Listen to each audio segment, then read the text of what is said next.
Yesterday was the funeral of a dear beloved friend of MTC, Mr. Mikey Gottesman. And Michal Meiber Reb Chaim, many of you knew him. He died very young. Baruch Hashem lived to see his children married. And he passed away very early Thursday morning and was brought to rest yesterday afternoon, which I think we have mentioned in the past is a great gift to the deceased, that the body be interned and the soul allowed its freedom as soon as possible and not to delay the funeral, unless children are being waited for. And even then, sometimes we don't. But in this case, the kids were coming in from Florida and from New York, and they were here by mid-morning, and so we were able to do the funeral at 3 o'clock. Mikey was a much beloved figure and dear friend, and God willing, we shall write about him in the mosaic and include a picture so that you get a sense of who this special person was. Last week, the Lubavitch community in Montreal also suffered a great and very sad loss. Both of these people are in their 60s. Yoy, 62 years old, Mikey was 66. Yoy is Yosef Yitzchak Greenglass. He was the son of the celebrated Kabbalist Rabbi Zev Wolf Greenglass. You may have seen him. You probably did. Chances are that you saw Yossi Greenglass. One leg was shorter than the other, so he kind of hobbled, and he distributed pushkas, stocker boxes for the yeshiva all over the city. He had a reddish, kind of whitish beard and a great soul. He left without any children, but the many lives that he touched and the children for whom he collected for are his true legacy.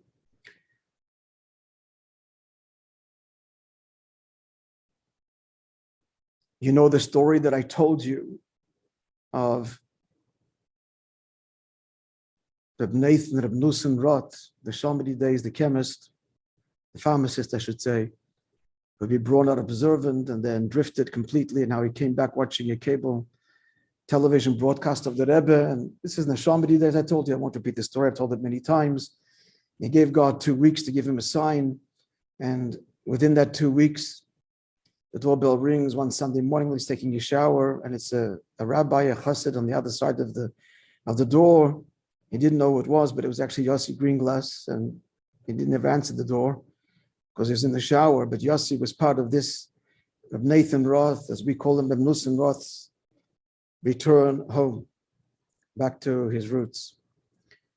And there are countless stories with Yossi Greenglass in inspiring directly and indirectly so many people to connect or reconnect to their soul, to their dear Father in heaven.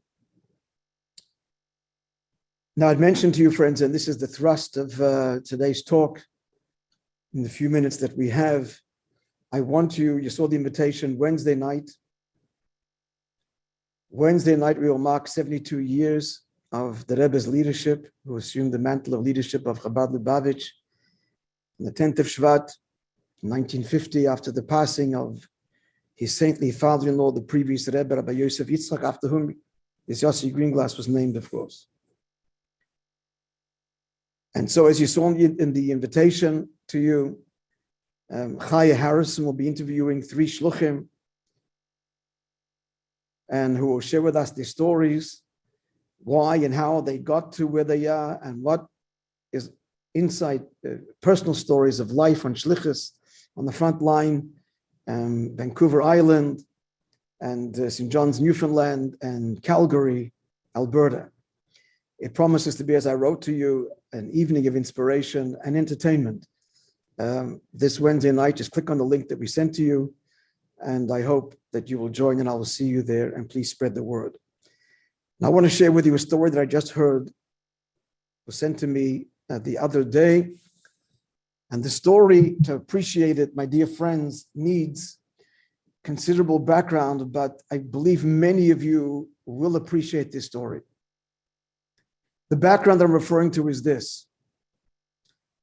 When the Rebbe assumed the leadership of Chabad Lubavitch in 1950, the whole notion of outreach, of reaching out to secular Jews, was downright frowned upon by the religious establishment for a host number of reasons, including it was to fraternize with irreligious Jews was dangerous, especially to expose your children for fear of being tainted by them.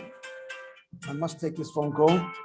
Sorry, I'm in the middle of the Friday at 3, but I know you're in town. No, so you come tonight to eat. You sit at home. The whole family's at home. I thought just you. Are you all here? I thought, okay. All right, so I'll call you afterwards. Okay, all right, great. All right, bye. I thought this person was alone home. Okay. So it was frowned upon. The attitude was religious Jews made their decision and secular Jews made their decision. And the best we can do is create bastions, fortresses of Torah, and that's how Judaism will survive. The secular Jew will assimilate. If not this generation, will be the next one or the third one. The choice they have made, and we need to secure the survival of Jewry, and the only way is to insulate and isolate. That was the attitude of post-war Jewry, religious Jewry. The Rebbe, as you know, starting with the previous Rebbe, started already sending couples out and outreach, and every Jew is a Jew, and welcoming and inviting. You all know, you all experience this, not as an experience, but it's part of your lives. Chabad is part of your lives. But you should know that it took decades before the religious world began to see the truth and then even emulate and also begin outreach to fellow Jews. Now, one of the great quarters of opposition was the world of Satmar. Satmar is very right-wing, Hungarian Orthodoxy, anti-Zionist, which is another point of contention against Chabad. Chabad fraternizes with the Zionists, and it supports the state of Israel, built on secularism and apostasy and heresy, and a long list of accusations and in Yiddish tainus. So there's two big crimes of Chabad. Zionism is one crime, but the main crime is, again, contact, reaching out with dealing with irreligious Jews. And especially to send young couples, that was considered to be, when the Rebbe started this is spiritual suicide. These people will not survive. Their children will marry out. They'll be absorbed within the secular culture. There's no way a young couple can be sent to some town with no yeshiva, no mikveh, no beis sifka, no beis Yaakov, no kosher pizza store, and never mind impact the environment. They should survive Jewishly. It took 10 years, 20 years, 30 years, 40 years, 50 years, 60 years, 72 years that the Rebbe proved them wrong, and that the Shluchim, empowered by the Rebbe, can't do this on our own, empowered by the truth that he's plugged into. We're all plugged into the same truth. It's one plug and it's one address. They were able to make and continue to bring about the greatest revolution in Jewish history, worldwide. And the resistance, Baruch Hashem, by the religious world, even the Satmar world, has virtually completely melted. As this story I want to share with you is exquisitely illustrative of. The story, my friends, is as follows. It's actually a voice note. I could play it to you, but it's in Yiddish, and it's in Hungarian dialect, which many of you are not familiar with. So I'll tell you the story, but it's on my phone. And if you want me to send you the story, you can hear it directly from the horse's mouth. I'm happy to do that after Shabbos. Send me a note. So here's the story. This is the guy telling the story. He is with the white socks, the whole bit, the long payas, not Chabad. And he's putting the story out to his friends. And he's saying, Rabbi, listen carefully to the story. And this is what he relates. He has a friend, and his name actually I wrote down the story I wanted to have in writing. His friend is Rabbi Elazar Steinberg. This Elazar Steinberg lives in Borough Park, and he teaches in the Satmar boys' school, the Satmar Yeshiva. He's a wonderful teacher. He's Elazar Steinberg, and he teaches throughout the year in school. And he also is a teacher in the summer months. They have the bungalow colonies, as they call them, and they have also half-day learning. He's a teacher there. I have the notes in front of me. So this story began a few years ago and ended last summer. What's the story? So this Elazar Steinberg is a friend of the one telling the story. All right? So Elazar Steinberg relates to his friend. He says, as you know, so I'm teaching the kids in the summer in the Catskills, and we went on a trip. We went on a trip to some amusement park and took the kids. And it was a disaster because this didn't work and that didn't work, and the kids were very upset. We traveled there, the whole thing was a disaster. So we're driving back now to our bungalow colony, one of the Sat, maybe there's only one, a big bungalow colony. It's like a whole village in the Catskills. And the kids are upset. I'm thinking, how can I, what should I do? So we're driving by Woodburn. Now in Woodburn, there is a correctional facility. There's a big prison. And I thought the kids would get a kick out of this to see a prison. Which kid doesn't want to see a prison? And especially, the Jewish kids know so many stories about being incarcerated and imprisoned, and see a big prison. So he tells the driver, to go to it's a huge place. So they see there, it's brick and the barbed wire and so on. And the kids are fascinated, and he's explaining a little bit how prison works. And then there's a road that leads to a place that says entrance barred. No entry. So he tells the driver, go there. They tell us to leave, we'll leave. But let's get a closer look. Okay. The driver is also chassidic. This is the chassidic chutzpah. And he drives up this road, which is further into the whole complex, where the big sign says no entry. So of course the guard comes out. What's going on? So the driver, the teacher, this Elazar Steinberg, says, listen, you don't mind, I'm just going to be here for a couple of minutes. I wanted the kids to be able to see. They're getting a kick out of this. Okay, you got 2 minutes, and then head back. So they're there, and the teacher says to the kids on the bus, he says, you never know, there could be, they could see, there was a building. This is like the cell where the inmates lived. It was 3, 4, maybe how many stories. And he says to the kids, you never know, he says, there could be some Jewish inmates there. Let's sing. Summer, the windows are down, and the kids start singing the top of their voices in Yiddish. Don't be afraid. Be strengthened. It's going to be good. A song of encouragement. Now the guard hears this. He comes running out. He says, "Okay, you're 2 minutes up. Making a disturbance. Go." All right. So they're turning the bus to go. As they're turning around after having sung, the kids were singing. Now the chassidic kids, my dear friends, yeshiva kids, are full of pep. They're full of energy and enthusiasm, and they were singing at the top of their lungs, and you could hear this in the facility. So as the bus is turning around, this is what they see on the 3rd floor. The bus is turning slowly around. A window opens up a little bit. It's barred, but it opens a bit, and a hand comes out. And the kids see this. They start singing even more. And what do they sing? It's a famous Yiddish song, which means faith in the master of the world. This is what carries us through. That's the song. And they're singing at the top of their lungs as the bus is pulling off. And this hand is waving to the beat of the song. Sure.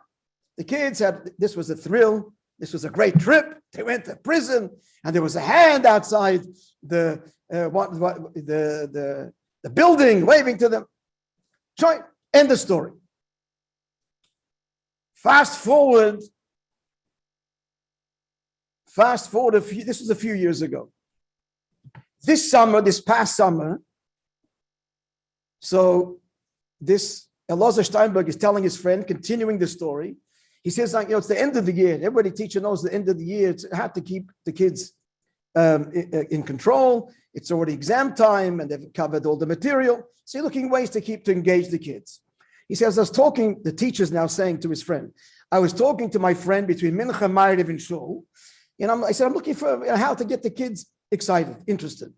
So the guy says, I have an idea for you. So this is the friend, now another friend telling the teacher, Elazar Steinberg. He says, as you know, I'm a community worker. That means he's involved. He has his own business. But as a volunteer, he's involved in all kinds of community charity projects. So he said, I met someone recently that you should bring to the kids.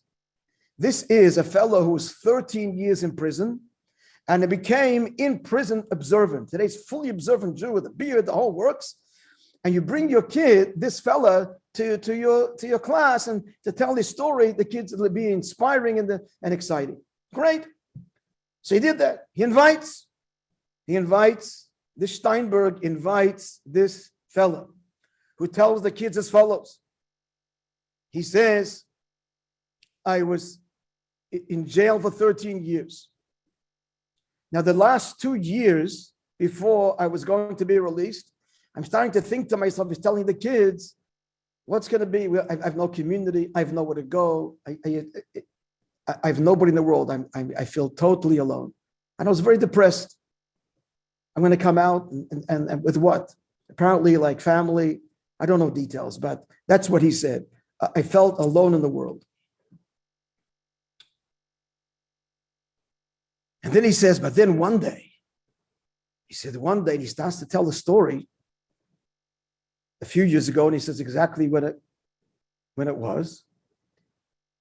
I spent some time in Woodburn, and when I was there, and he starts to tell the story of him being in Woodburn. Now the teacher interrupts him and says, before you continue, he tells his class, this Woodburn, he's talking about this facility. A few years ago, I took another class. And the teacher in front of this guy starts to tell the story of the singing and the hand waving. The guy turns white and he says, I'm about to tell that story. That's me. That's me. And what happened was I was in the cafeteria and we could hear singing. And the other guy's telling me, hey, Jew boy. I was the only Jew. There's Jew boy kids out there singing and they came to sing for you. Like they're making fun of it. Because the whole thing was like funny. So they came to sing for me. And he, well, what's going on? And I ran upstairs to my room, the third floor, and I opened the window. The bus is pulling away, and these kids are singing at the top of their lungs. And I hear the word, I don't know much, but I heard the word emunah, faith, and I just waved to them. That night, after these kids left, and this is the teacher, not the same kids, but it's the teacher. She's telling the kids in the classroom, that night, I couldn't sleep and I cried all night. And I said, dear God, he says, I've got to come back. And so the teacher continues telling the story. This is Elazar Steinberg. He said there was a Chabad guy that used to come all the time to put on film with the inmates. And he says, I always refused to eat this guy now. I refused. But when he came the next day, the day after, he says, I want to put on film. And he said, the last 2 years in prison, I became Shabbos observant and I kept kosher and put on film. And this Chabad rabbi helped me to come back to my roots. And now he's standing before the kids in the classroom and he's telling his whole story. End of story. Finish. That's a story, my dear friends. Now this story is amazing. Not only first and foremost, it's a beautiful, exquisite story about a Jew in prison who found his Yiddishkeit and how he found them through a bunch of children going on a summer camp trip. The story there is amazing. Right there, the story as you heard it. I'm sure you all agree, it's heartwarming and inspiring. But perhaps even more amazing is where the story is coming from. These kids are from Satmar. This is a Satmar school. The teacher is a Satmar teacher. The friend he's telling to is the White Sox, and he's telling the story on the WhatsApp, trying, getting the word out to his community. And he's saying how beautiful this is. A neshama, a soul came back.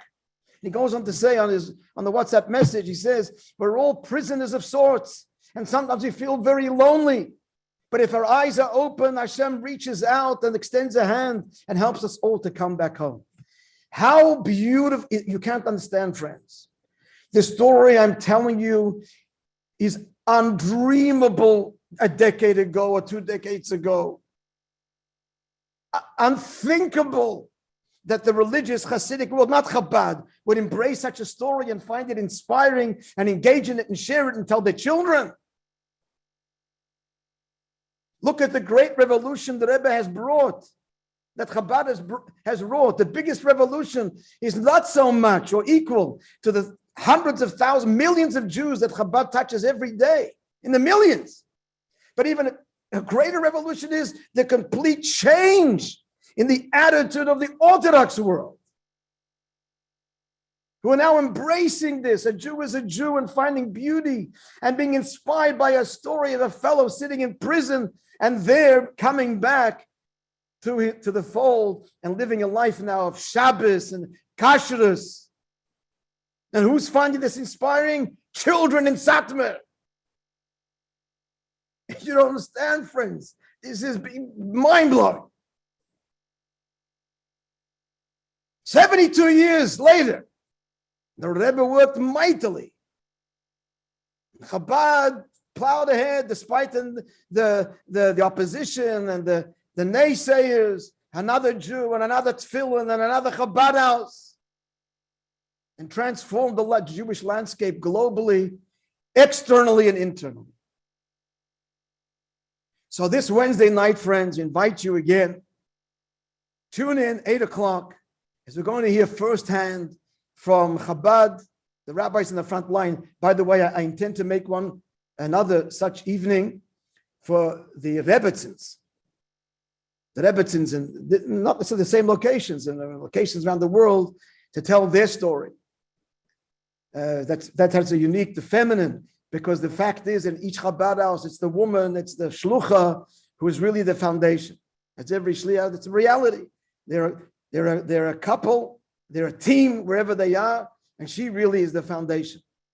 She's the foundation of every home, and it's certainly the Chabad house, the Chabad home, and all that they do. So that'll be, God willing, coming as well. But this Wednesday night, so you got the email, spread it to your friends. It'll be evening inspiration, Calgary, St. John's, and the Vancouver Island. I wish you all Shabbat Shalom. I'm going to run home. Still got preparation to do at home. Haven't done a thing yet in the house because I haven't been there. So, been here since 5:30 this morning. So now we're going to run back home. Not being a martyr. It's a privilege, joyous, humbled by the privilege. I'm just excusing why. I'm just going to end this and run.